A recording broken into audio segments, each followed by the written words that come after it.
Good morning, everyone. Welcome to our second session on Genesis. I asked you to read Genesis 1 and 2, but in order to not make this video too long, we'll focus on Genesis 1 today. Next week, we'll pull in 2 and kind of compare contrast how we see different themes and motifs about creation in Genesis. Let me begin by saying when the materials of Genesis are written, these aren't the only accounts of creation in the ancient Near East. There are other older, well-known stories of creation. And let me just tell you one thing about them. In all of them, you have multiple deities. And then the way creation happens is typically one of two ways. One comes from sex between gods and goddesses. So this idea of like they are procreating reality. And the other is that there's some sort of war and conflict where there's fighting. And if you think about it again, geopolitically, when they think, well, how do new kingdoms form? How do political realities happen? It's often through conflicts. One of the most famous stories, which I think is in the background of Genesis 1, and by that I mean the alert ancient hearer of this or reader of this would see allusions that would see points where I think it's almost poking fun of this famous Babylonian story, the Enuma Elish. That story has both procreation and conflict and warring in it, and maybe we'll highlight some of those things as we go along. But for now, let's look at Genesis 1 and just closely read the text and kind of look at how this is structured. So I'm going to share my screen with you here. And let me see. Okay. All right, I hope you can see that. I'm going to read along and we'll stop and look at it as it goes. So again, a very famous passage. Genesis 1:1, in the beginning when God created the heavens and the earth was a formless void, and darkness covered the face of the deep, while a wind from God swept over the face of the waters. Then God said, "Let there be light," and there was light. And God saw that the light was good, and God separated the light from the darkness. God called the light day, and the darkness he called night. And there was evening, and there was morning the first day. Let me point out a few things. I really like the way the New Revised Standard Version translates the opening of Genesis 1. Remember, ancient Hebrew, the text of Scripture, verses, chapters, punctuation, all those things are later additions. Subject headings like the thing we see here at the top, 6 days of creation and the Sabbath. Those are things editors put in to divide it up. Chapter divisions are artificial. Verse divisions are artificial. Even punctuation is artificial. So one of the things about how we read the Bible is we fall prey to the idea that those divisions are meaningful. So why is that important? Genesis 1:1, we learned to quote it from childhood. In the beginning, God created the heavens and the earth, period. Well, that's really interesting because as you see here, the way the Hebrew grammar works, it makes much more sense to see verses 1 and 2 as a sentence, or if I were translating it myself, I would translate verses 1 through 3 as one sentence, where the first two verses are a clause setting up the conditions so that comma before verse 3, all that being so, then God said, "Let there be light," and there was light. So notice if we don't think about Genesis 1:1 as a sentence, in the beginning God created the heavens and the earth, period, there is this ancient tradition which comes from that reading. And be really careful here because we're going to talk about text and theology, how we think about reality versus what the text actually says. There is this theological idea that people have talked about how God created ex nihilo. God created everything that exists out of nothing. And again, that's part of Christian theology, that there's nothing here that God did not create. Okay? But let me just point out one thing. If you translate Genesis 1 through first chapter carefully, we look at verses 1 through 2 and 3, I don't know that that's what it's actually describing. We put a period after verse 1. In the beginning, God created the heavens and the earth, period. Say, wow, there was nothing there, and then God created everything. But listen to it the way it's written and translated in this translation. In the beginning, when God created the heavens and the earth was a formless void, and darkness covered the face of the deep, while a wind from God swept over the face of the waters. All that being so, God said, let there be light. In many of the ancient Near Eastern creation stories, it begins with watery chaos. And that's what we have here. We have this formless darkness, emptiness, but it's over the face of deep waters. People have often asked the question, well, just wait, where did the water come? Genesis 1 begins with watery chaos that God is going to make order out of. And I want to point out something in verse 2. It says, the earth was a formless void. In Hebrew, that formless void is tohu vavohu. It's formless and it's empty. Keep that in mind. God says, let there be light. And there was light. God saw the light was good, and God separated light from the darkness. He called light day, darkness night. There was evening, there was morning, the first day. As I'm recording this right now, it is Rosh Hashanah or Rosh Hashanah, first of the year, New Year's for Jews. But every Jewish holiday, every Jewish day, every Jewish Sabbath begins with sundown. Why? Because as it says right here, it was evening, then there was morning, first day. So Jewish thought about time is that every day begins when the sun sets. We often see a new day starting as the sun rises.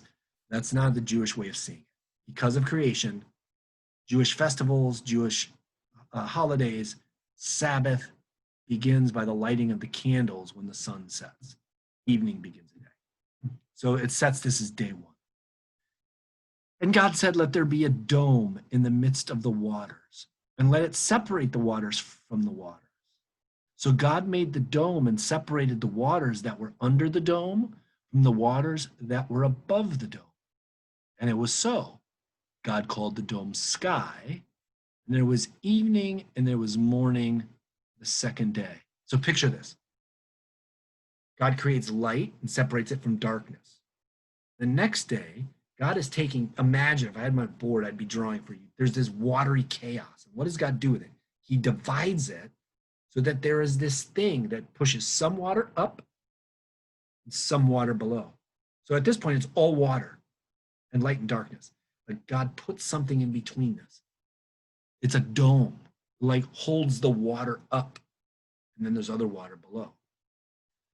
The old King James translation of what this was called was a firmament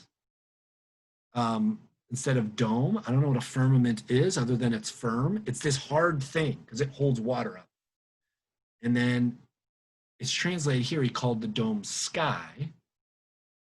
I don't like sky because sky sounds like empty. Like we have a certain idea of what sky is.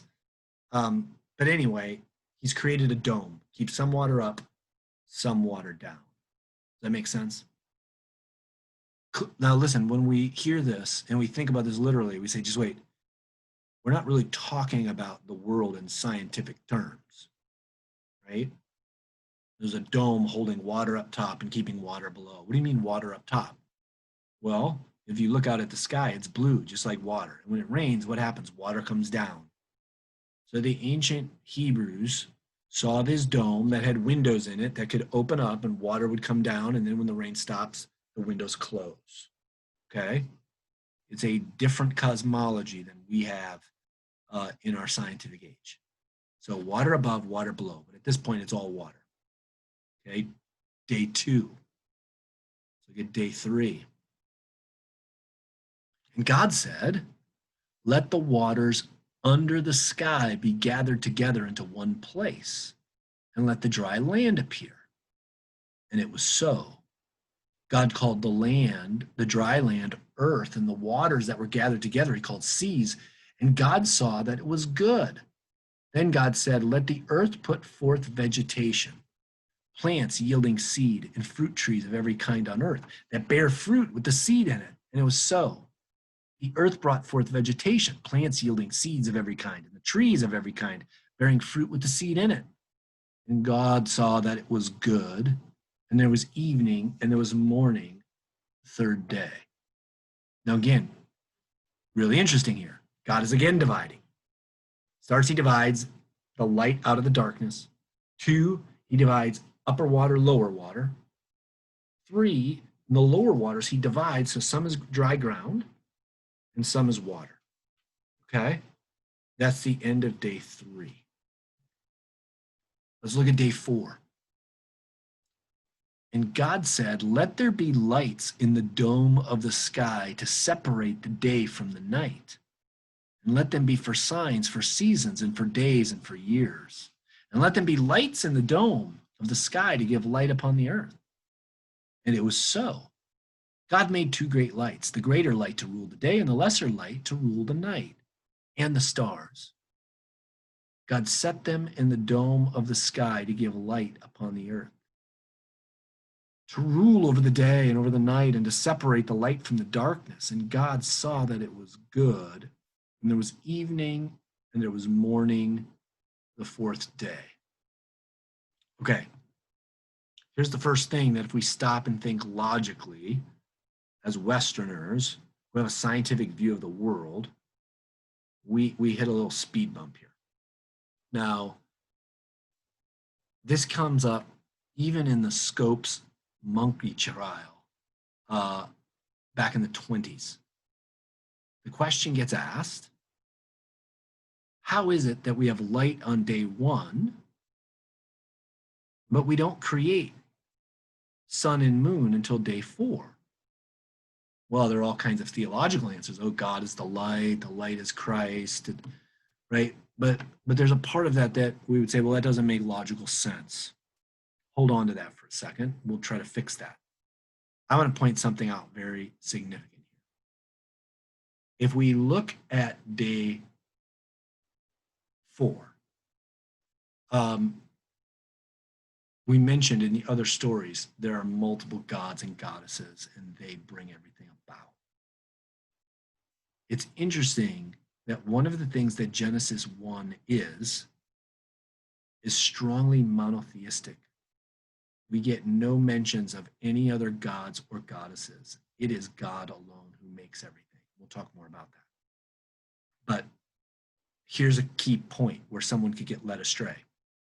The Hebrew word for sun is shemesh. The Hebrew word for moon is yerach. Both of those words can also be the names of the sun god and the deity of the moon. But what does this text do? Doesn't ever use those words, says big light, little light. We don't get big light, little light in other places in Scripture. That's not a common moniker for sun and moon. It's an intentional avoidance of using words that could be seen as names of other deities. It is God alone who is creating. And again, we're not talking about a modern scientific text because we know that the moon is not a light. The moon is a reflector, right, of a sun, which is a light. But again, we're not worried about 21st century science. This is I don't even want to venture to date it. We won't get into that whole quagmire today. But this is an Israelite cosmology. It's not 21st century science per se. But we'll talk about why that's important. Next, let's look at day 5. And then God said, Let the waters bring forth swarms of living creatures, and let birds fly above the earth and across the dome of the sky. So God moved the great sea monsters and every living creature that moves of every kind, with which the waters swarm, and every winged bird of every kind. And God saw that it was good. God blessed them, saying, be fruitful and multiply and fill the waters in the seas, and let birds multiply on the earth. And there was evening and there was morning, the fifth day. Now notice a couple things happen here. We are putting things in the sky and things in the water. And we have this command for the first time to be fruitful and to multiply and to fill. Okay, be fruitful, multiply, and fill. And this goes to the birds and to the other creatures in the sea and sky. All right, we're coming to the sixth day. And God said, let the earth bring forth living creatures of every kind, cattle and creeping things and wild animals of the earth of every kind. And it was so. God made the wild animals of the earth of every kind, and the cattle of every kind, and everything that creeps upon the ground of every kind. And God saw that it was good. All right, let me stop you here for 1 second before we get into this climax of the story. Notice every day we hear about evening and morning. Every day we hear that it is good. Every day has no threat, no enemy to the work God's doing in the world. So in creation stories that are often built around conflict, about warring, about fighting, about relationships between other deities, both good and bad, over and over, this is God alone and everything is good. There is no bad. There is no threat. There was this like watery chaos at the beginning of disorder. We have God organizing. All right, let's get to the climax of this story. Later here in day 6, God is going to do something new. And he says, then God said, let us make humankind in our image, according to our likeness, and let them have dominion over the fish of the sea, and over the birds of the air, and over the cattle, and over the wild animals of the earth, and over every creeping thing that creeps upon the earth. And then notice it's set off here into a little poetic triplet. Whenever something big happens, whenever a real important point is needing to be made, the Bible narrative often breaks into song or breaks into poetry. It's like a good musical, right? When they stop and they're going to start singing, you know, man, this is a big deal. Here it is. So he created humankind in his image. And in the image of God, he created them. Male and female, he created them. Okay, and I'm going to pause here because there's a number of things that need to be said. First, this translation, which I like, by the way,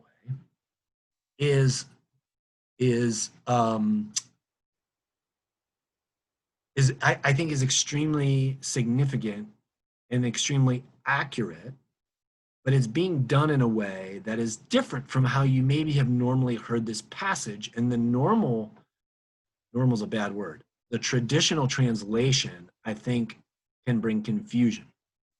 Verse 26, in Hebrew, would say, and then God said, Vayomer Elohim, this let us make, this creating, it would say, let us make Adam in our image. Adam, one way to translate that is man.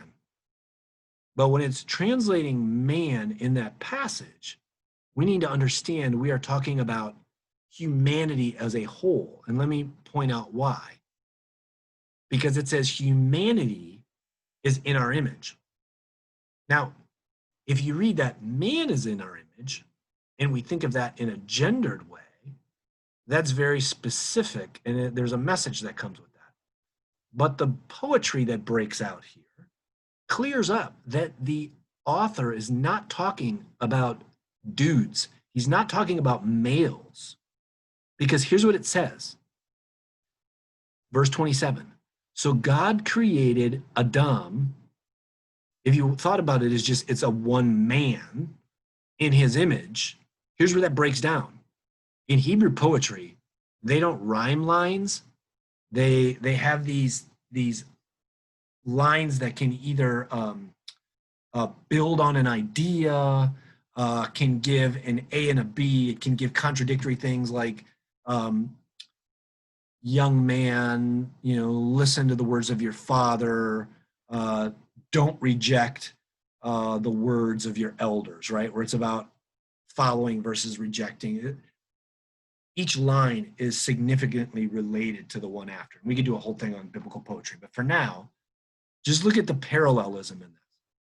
So God created Adam, which it's translating humankind in his image. And then the next line, which parallels this, in the image of God, he created. That's the question, how to translate that. Should it be translated it or him? But then look at the last line. Male and female, he created them. So when he says them, he realized, and them is male and female. Adam is just not a man. Adam is human beings. So God makes human beings, male and female, in God's image. So what does that mean? Well, one, it should break down this idea that God is an old guy with a big white beard, and that image means we look like. Image is not about we are a physical replica. It says something much more important than that. This image language, which people always wonder, does that mean that it's how we look, or that we can be creative, or that we, right? This imago Dei, image of God, that's a big debate in theology. But we can have that debate. But again, I'm always like, let's go back to texts and let's go back to language. In Hebrew, this word is the tselem Elohim. Tselem is the Hebrew word for image. And it's a cognate of the Babylonian word tsalmu. It's the same word. If we look at the way this is used in the ancient Near East, it's very important to think about the Babylonian usage. And let me give you an example of that.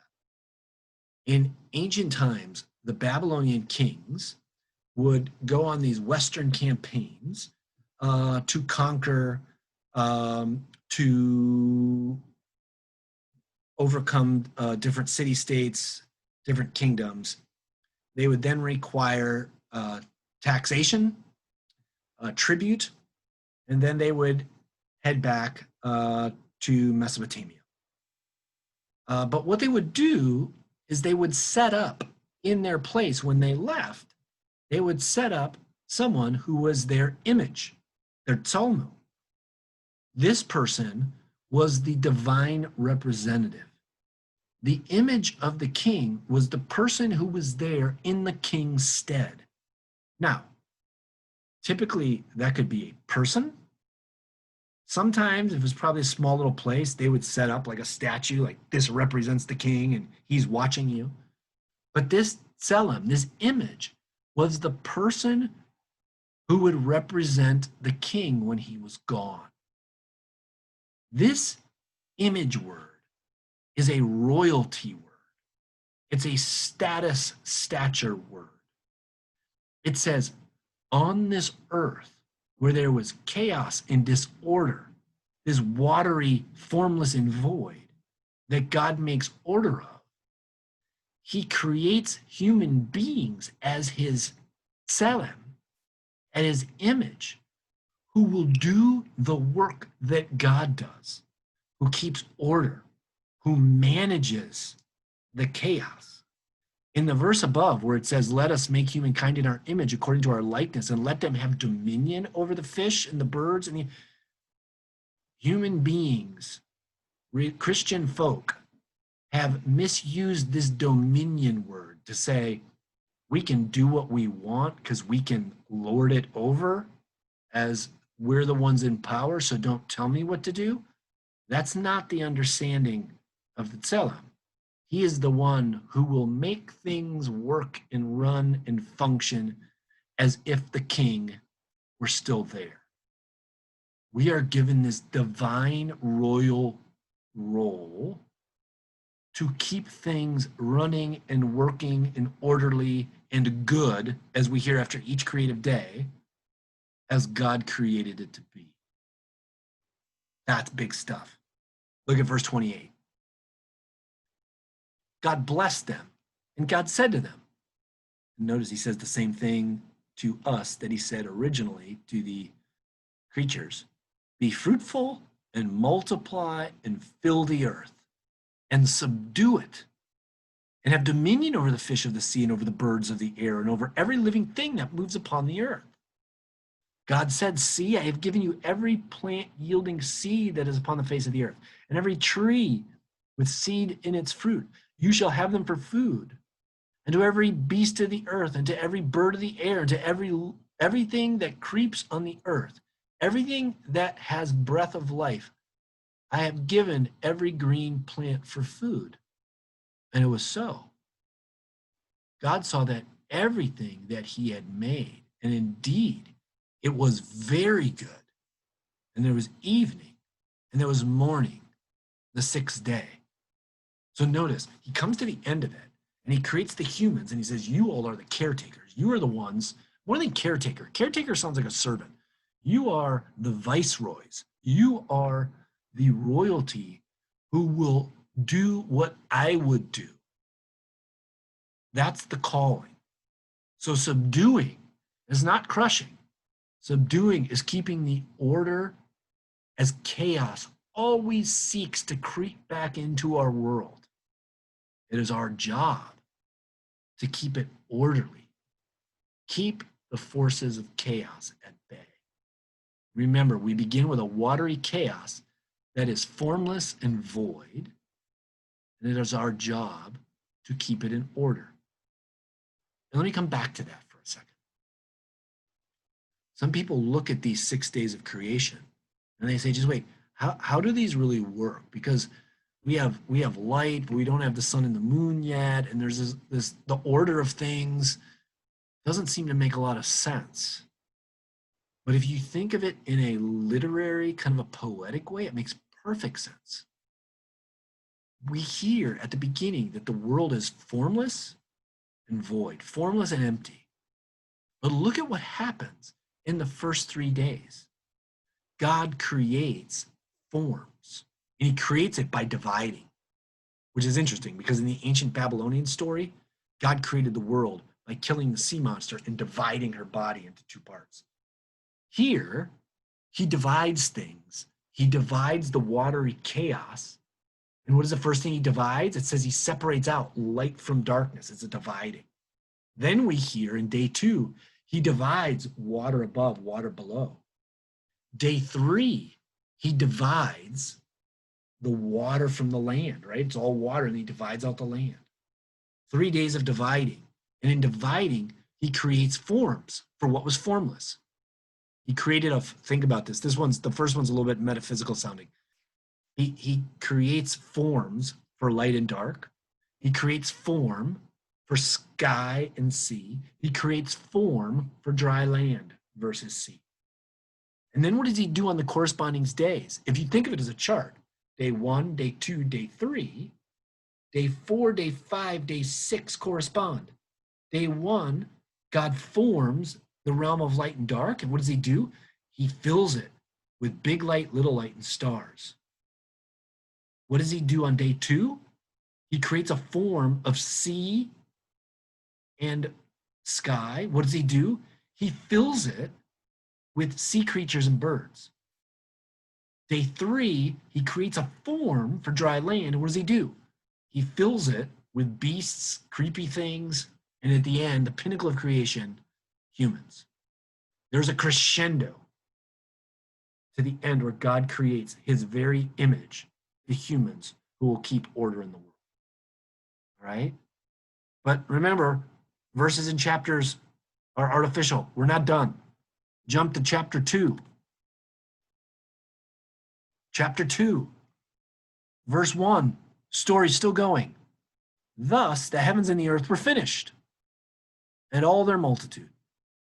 And on the seventh day, God finished the work that he had done, and he rested on the seventh day from all the work he'd done. So God blessed the seventh day and hallowed it, because on it God rested from all the work that he had done in creation. And these are the generations of the heavens and the earth when they were created. Now, curtain close. It doesn't end with 6 days, it ends with 7. And let me point something out to you. In the ancient Near East, their numbers have all kinds of symbolic meaning. Great things happen in sevens. In the Babylonian flood story, there was a flood for 7 days. When Baal builds his temple, it takes 7 years. When it lists a great journey, it's 7 days. In the Enuma Elish, that Babylonian creation story, it's written on 7 tablets, symbolically as if this is a great accomplishment. The Hebrew God creates the world, and the writer uses the frame of a 7-day period, but it doesn't take him 7 days. He's done in 6. And what does he do in the 7th? He rests. Here's why that's important. Shabbat, Sabbath. Sabbath is not an afterthought, a tag on, an addition that says, oh man, things are out of control. We should rest once in a while. Sabbath is built into the very fiber of the universe. And let me challenge all of us for a second. If the creator of the universe takes 1 day a week to rest and to be, to set aside the expanding and the constructing of things, and instead rests and reflects and restores, how much more should those who are in God's image do the same? So let me point something out here. Let me switch up our screen a little bit. Let me share something else.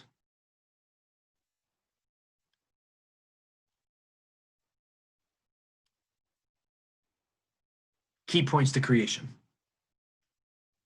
A lot of stuff in there. We could talk about it. I mean, I literally, if you let me, I mean, this was killing me today because I would teach 5 weeks just on this chapter, but I'm gonna, spare you all.